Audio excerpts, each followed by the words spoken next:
Hello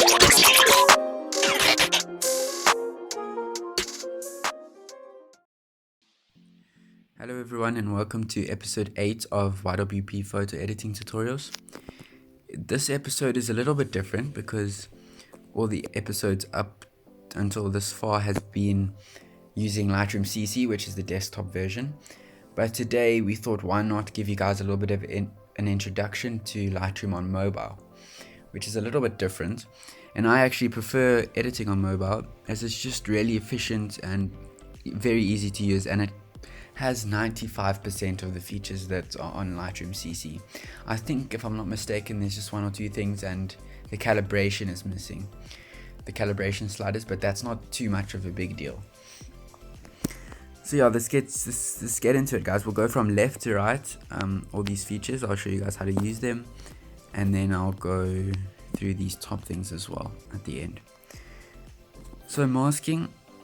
So Lightroom Mobile actually has this really cool feature called Select Subject, which came out in the last version. And Lightroom just uses its AI to pick up on the subject and create a mask over it. So it's really accurate most of the time. So I'll show you, click on it.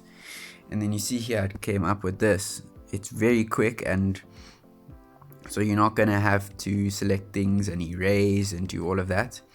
And it did select a bit of the tree here, but that's because it's the sharpest part of the image, so I'm not going to worry too much about that. So yeah, you guys can add all these adjustments to this mask, but I'll go through all of these adjustments anyways. So yeah, you can add those. Oh, and then one thing I forgot to mention is this masking. I am using the premium version of Lightroom Mobile. So I do have access to all the features, and I really do recommend you guys get it. It's not expensive at all, and it really is worth every cent. I promise you it is. So go, if you don't have it already, I really do recommend it. So the masking and the healing, that's all stuff that's only comes with the premium version.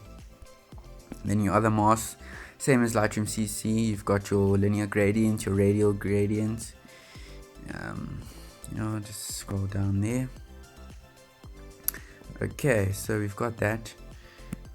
You guys can do any adjustments you want, but I won't be editing this picture too much because I just wanted to give you guys an introduction as to how the app works. Next we have healing. So you guys can see, I can't really see anything in this image that I want to take out. But it's very similar to Lightroom Classic. Maybe this little stick here. So if you press on the circle and you drag up and down, you can change the size of it.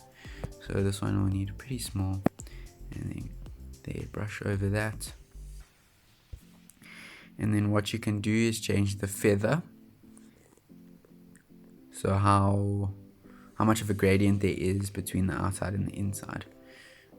Normally you don't want too much for healing, but yeah, then you can move this thing around to see where it heals from. So it's going to take this and literally paste it on top of that. So you got to choose something that's similar that you want it to be, like over there, like that's okay. And then clone is literally more direct, where it literally does paste it, but healing uses a bit more AI technology. So that's fine for me. Okay, so that's healing in a nutshell. Then crop, obviously you got your crop. You can lock it, so you can't custom crop it. It will only crop into that ratio if it's locked, but we'll unlock it. You press on here, you got your custom, where you can do it in not a specific ratio, original ratio, out of camera, 1:1, and then you've got all those examples there. Okay, then you got your presets. There's quite a few different ones. You got user presets. These are the ones that you've made. Saved, if on the app, there's also other people's presets that you can have a look at and you can save them. Color, creative, black and white, portraits, defaults, and there's quite a few. And then premium, if you have premium, there's also all of these to choose from as well. You won't worry about that too much. We'll get out of presets. Okay, then auto, that's just going to auto edit the picture. Lightroom just decides what it thinks is best, but obviously if you want to take editing seriously, you're not going to go near that button. Okay, then our light. Right, first at the top right there, you got your tone curve, same thing as normal Lightroom, just you can do it here. Add a bit of an S curve for this photo. Contrast, not too much. And then if you guys want to add fade to your picture, you see at the bottom there, you bring this thing up, you bring the bottom part of the curve up, which will add fade to the picture. So you don't want to overdo it though, just a little bit. Okay, that's your tone curve, and then you can also have it for colors here at the bottom. You can select your color that you want to do your tone curve to.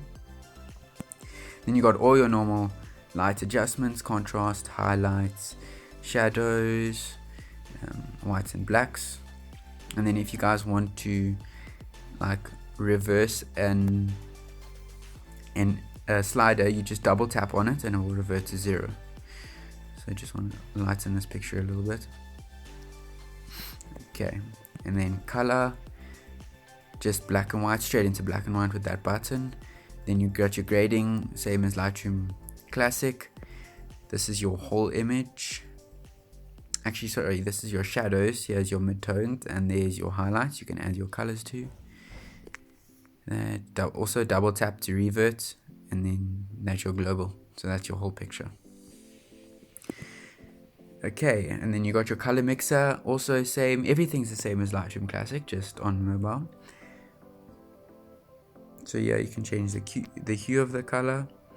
Let's go to blue because there's some blue in this image. You can change the hue of the blue, the saturation. And so one tip for you guys, I don't know if you know what chromatic aberration is, but that sometimes happens to lenses. It's normally blue, purple or greenish color that happens around bright edges, and sometimes it's blue. Like in this picture it is blue. You can see on the edge of these branches here. So to fix that, if you don't require blue in your image, then you can literally just decrease the saturation a bit and you'll get rid of it. So that's what I really like about these color mixes.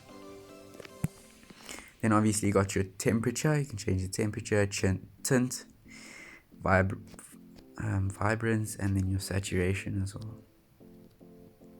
Let's add a little bit of saturation to this picture.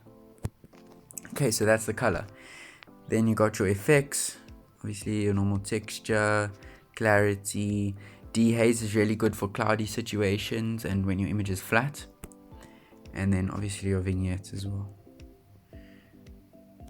You can change the midpoint of the vignette. Putting the slider left will change the midpoint to be more in the center of the image, and right will make it change the vignette towards more of the edges. And then your feather, of course, how graded it is, not such a sharp change. Your detail, your sharpening, and as I mentioned earlier, all of these adjustments can be made to a specific part of the image if you use the masking tool, which is really an awesome feature. So yeah, but here's your global sharpening, your masking. You can put up noise reduction, color noise reduction, detail and smoothness. And then you got the optics, remove chromatic aberration. Always do that. Lens corrections. Normally this tool normally picks up on what lens you've used if it's in RAW and whatever, but if it's not, you can manually select a profile.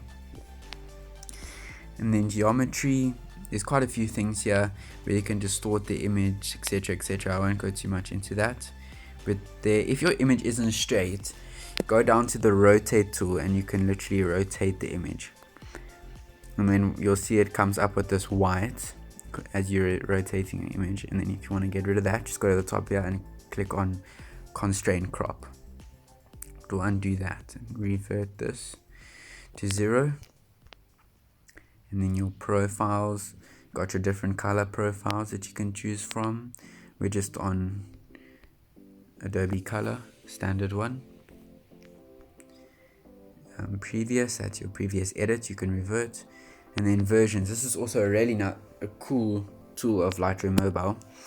So what you can do is you can create a version of your edit, and then if you go back and change the edit, it's not going to change your version, so you can create multiple different versions on the same photo. So that's a really cool addition to Lightroom Mobile. Yeah, I think that, and then you have your reset option as well. You can reset the adjustments, everything, to import or to open. There's lots of options open. So yeah, guys, that's basically all the sliders at the bottom. And then we'll just move to the top quickly. On the top right, you can add to a folder, can delete it, show your histogram, show the info of the photo. You can create your own preset using the settings for this photo, and then obviously you can copy the settings and then paste it onto another image. So it will paste the settings and you can choose which settings you want to copy, and then you can start a slideshow as well.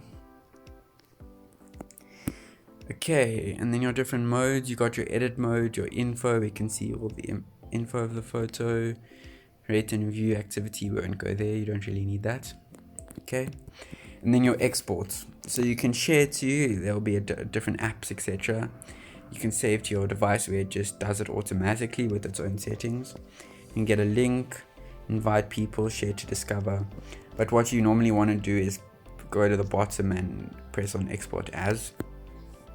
Choose the file type, original, TIFF, DNG or JPEG. You normally want to use a JPEG, and then you can change your dimensions. So you can have the largest available dimension, so it's going to make it the highest resolution as it possibly can, or you can have small resolutions, or you can have custom, which you can change the pixels on each side. So long side, the pixels, and this is 1080 is actually the Instagram crop ratio for landscape images. So that I normally use this 1080 for landscape images, and portraits I normally use 1350. So you can type in here however you want to change it. Then quality, obviously you normally want it 100%. Include a watermark. You can customize, make your own watermark, change where it is on the photo. But we won't add one to this one. Then your more options, you can include the metadata, which is all the caption and the camera info, etc. Then you can have a custom name to your file. Output sharpening, so it's going to sharpen your picture when it exports it. So you can put it for screen, glossy paper, or matte paper if you plan to print it. But if it's just going to go on Instagram, etc., you can press on screen. You can change the amount, low, standard, or high. Normally you want to press standard. And then color space, always just leave it as sRGB. Okay, yeah, and then you just click on export, and yeah, that's it. So yeah, guys, that's pretty much an introduction to Lightroom Mobile. I'm sure in the future we'll definitely be able to do full edits in Lightroom Mobile on specific things. But yeah, I hope you guys enjoyed that. See you next time.